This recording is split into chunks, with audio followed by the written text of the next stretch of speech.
नमस्कार, मैं हूं आपके साथ पूर्वी राय और आप देख रहे हैं प्राइम टाइम न्यूज। ग्राम पंचायत नानेर से प्रधान पद के उम्मीदवार ने सभी ग्राम वासियों को दिवाली की शुभकामनाएं दी। चुनाव पर हुई चर्चा। आपकी जो पंचायत है वो काफी बड़ी है और जिले में फर्स्ट नंबर पे और प्रदेश में अपने दूसरे नंबर पे। तो कहीं ना कहीं आपने देखा होगा कि उस उम्मीदवार भी है। तो मैं ये जानना चाहता हूँ कि अगर ग्रामीणों का और जो भी आपकी पंचायत के लोग हैं और जो भी ग्रामवासी उनका अगर आपको सहयोग मिलता है तो जो भी लोगों की समस्याएं हैं किस तरह से उनका समाधान किया जाएगा आपके द्वारा? वैसे तो अभी आरक्षण तय नहीं है जी। पिछली बार भी मैं चुनाव लड़ने का प्रयास में था जी। लेकिन क्योंकि माननीय हाई कोर्ट द्वारा जी आरक्षण में बदलाव हो गया जी मैं चुनाव नहीं लड़ पाया। जी। इस बार भी चांस 50-50 के हैं, मे भी अगर आरक्षण बीसी भी हो सकती है। रही बात चुनाव की तो मैं कभी भी चुनाव की दृष्टि से चुनाव नहीं लड़ता। बिल्कुल सही। मैं हमेशा 365 दिन जनता के लिए 24 घंटे उपलब्ध रहता हूँ। जी। कितने भी रात में मेरे पास फोन आ जाए हो सकता है मैं लोगों की फोनों से समस्या हुआ हल कर दूं। ज्यादातर मेरा प्रयास रहता है दोनों पक्षों को बैठाल के उनका समझौता कराना। समझौते पे मैं ज्यादा विश्वास रखता हूँ, लड़वाने में कभी विश्वास नहीं रखता। बहुत अच्छे। ये मेरी एक सोच है जी। और रही विकास की बात जी, तो चूंकि इस समय जिला पंचायत से लेके ब्लॉक प्रमुख से लेके सभी लोगों से मेरा बहुत अच्छा उठना बैठना संबंध है। सब बड़े भाई और सब अपने लोग हैं। तो प्रयास करके मैंने अपने क्षेत्र में मुझे तो याद नहीं कि मैंने कितनी गलियां नालियां बनवा और आगे भी मेरा यही प्रयास है कि मैं ज्यादा से ज्यादा लोगों की गलियां पक्की करा सकूं जिससे उनका मतलब कुछ हो या ना हो गंदगी दूर हो जाए। बिल्कुल स्वच्छता की ओर आगे बढ़े जी। तो निरंतर प्रयास मैं प्रधान लड़ूं न लड़ूं बनूं न बनूं मेरा विकास का प्रयास जो है वो हमेशा जारी है। बहुत अच्छी। दूसरा कहीं ना कहीं एक सामाजिक कार्यकर्ता के रूप में आपकी पंचायत में कई ऐसे कार्य हैं जो सामाजिक कार्यों में आते हैं। उसमें किस तरह से आपकी भूमिका होती है? जैसे आपकी पंचायत में किसी गरीब कन्या का विवाह है या विधवा पेंशन है, वृद्धावस्था पेंशन है, विकलांग पेंशन है और भी कई गरीब पर्सनली तौर पे किस तरह से भूमिका अदा करते हैं? मैं आपको बता दूं जैसे कोई मेरे संज्ञान में आ गया जी तो जो सरकार द्वारा आर्थिक लाभ दिया जाता है उसका पंजीकरण करवाता हूँ जी। बहुत से लोगों को जो 12,000 रूपये शौचालय के रूप में प्राप्त होते हैं बेचारे नहीं पहुंच पाते हैं तो उनकी मैं व्यवस्था करा के कराता हूँ जी।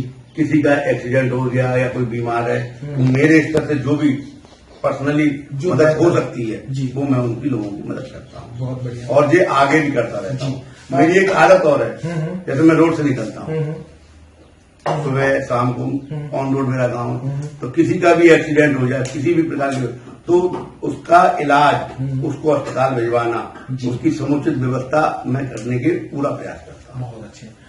दूसरा कहीं ना कहीं आपने देखा होगा चुनाव जो है जी जैसा कि मैंने आपको बताया कि काफी बड़ी पंचायत में प्रत्याशी कई खड़े होते होंगे तो किस तरह का प्रत्याशी होना चाहिए वोटरों ग्राम वासियों से आप क्या कहना चाहेंगे? किस तरह का प्रत्याशी हो उनके लिए?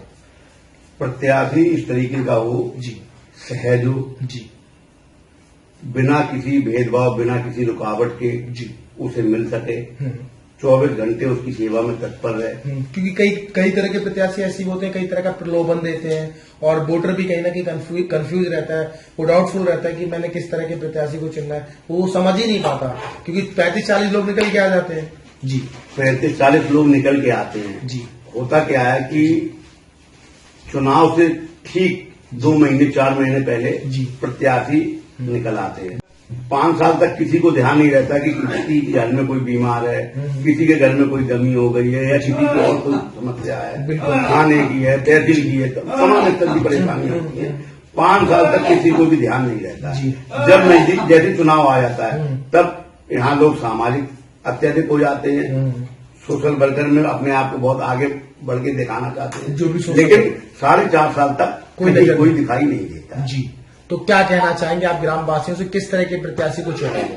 मैं तो ये कहता हूँ कि जो 24 घंटे जी बिना किसी द्वेष राग जी जात पात जी सिर्फ सामाजिकता जी के लिहाज से जी जो आपके काम आए उसे आप प्रत्याशी के रूप में चुने। बिल्कुल। और जो क्षेत्र का विकास करा सके जी। समाज सेवी के रूप में भाजपा कार्यकर्ता के रूप में आप अभी जो है फैसला। नमस्कार। फर्स्ट ऑफ ऑल हमारे चैनल में आपका वेलकम है। आप हमें अपना वैल्यूएबल टाइम दे रहे हैं, उसके लिए आपका बहुत बहुत धन्यवाद।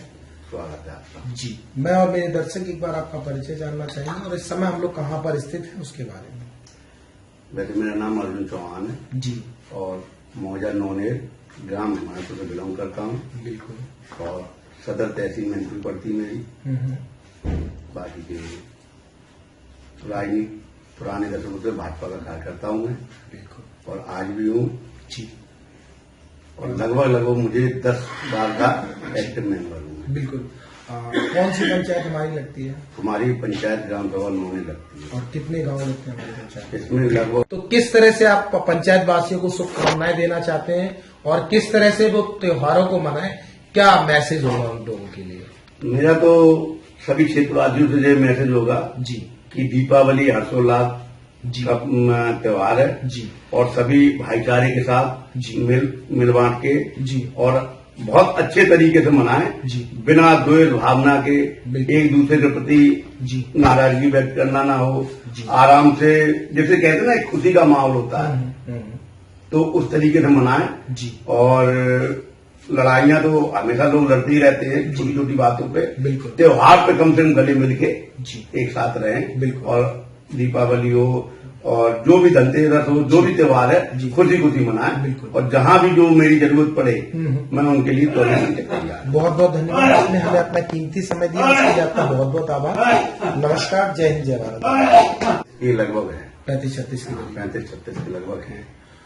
मैं समझता हूँ सभी जगह आपका आना जाना रहता होगा, जितने भी गांव है सभी लोगों से बातचीत करना होता होगा आपका, सभी लोगों में बैठते उठते होंगे। तो जब आप लोगों के बीच में पहुंचते हैं, किस तरह की समस्याएं हैं लोगों की, उसके बारे में? ज्यादातर लोगों की समस्याएं मेड़, नाली, जी। खंजा, जी, सड़कें, जी, इन्हीं बातों पे ज्यादा चर्चाएं होती हैं, ज्यादा समस्याएं रहती हैं। बिल्कुल।